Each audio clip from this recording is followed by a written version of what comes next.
بسم اللہ الرحمن الرحیم۔ السلام علیکم ورحمۃ اللہ وبرکاتہ۔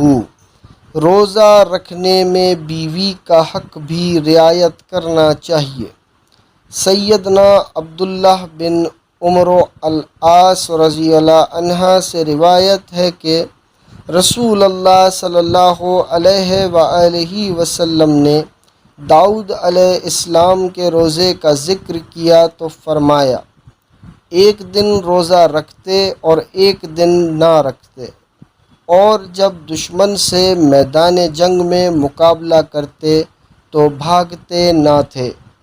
عبداللہ رضی اللہ عنہ نے عرض کی، یا رسول اللہ، کوئی ہے جو میری طرف سے بھی داؤد علیہ السلام کی اسی بات یعنی عمل کی ذمہ داری قبول کر لے، یعنی میں بھی یہی عمل کروں؟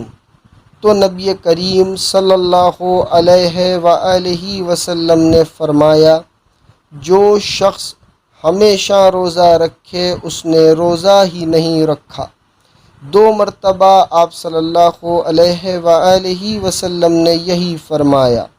عطا کہتے ہیں، یہاں پتہ نہیں یہاں صوم ظہر کا ذکر کس طرح ہوا، البتہ انہیں یاد تھا کہ آپ صلی اللہ علیہ وآلہ وسلم نے 2 مرتبہ یہی فرمایا۔